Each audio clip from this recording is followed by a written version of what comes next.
Good afternoon বন্ধুরা। আমি কিন্তু এখন লাঞ্চটা নিয়ে চলে আসলাম।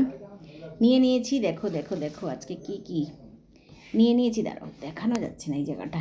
এই দেখো ভেন্ডি সেদ্ধ, ভাত আছে, একটা কাঁচা লঙ্কা আছে, আর আছে ডাল, গরম গরম ডাল। আজকে ডাল কিন্তু টমেটো দিয়ে করেছি। এই দেখো এই দেখো এই দেখো এই দেখো টমেটো দিয়ে ডাল।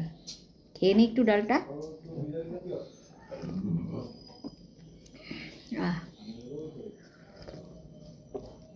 আরেকবার যে খাবো সেটা বলারও সবুর রইল না, খেয়েই ফেললাম, তারপরে তোমাদেরকে বললাম। আর রয়েছে মাছ। এই মাছটা না হলেও চলতো, কোনো অসুবিধা ছিল না। এই যে মাছ, তো খাবারটা খেয়ে নিই। দাঁড়াও, ডালটা প্রথমেই খাবো হচ্ছে ভেন্ডি সেদ্ধ দিয়ে আর কাঁচা লঙ্কা দিয়ে। ভেন্ডি কিন্তু আমি সেদ্ধটা করে একটু লবণ লাগিয়ে এমন করে খাই, আমার ভালো লাগে। একটু নুন দিয়ে সর্ষের তেল নিয়েছি, সর্ষের তেলের বেশ গন্ধটা, ওটা দিয়ে ভাতটা খাবো। ওই যে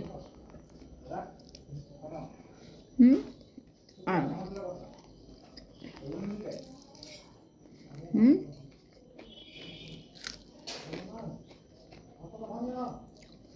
এরম করে যারা না খাও তারা একবার খেয়ে দেখো, দারুণ লাগে।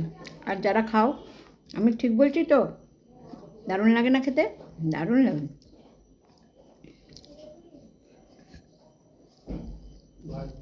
অন্য আর কিছু না থাকলেও কিন্তু চলে, তবে গোটা গোটা ভেন্ডি তো একটু কিন্তু দেখে দেখে খেতে হয়। আর তোমরা জানোই ঘরের মধ্যে এত চারিদিকে কাজ হচ্ছে, তো সবার আওয়াজ আসছে, ঠিক আছে।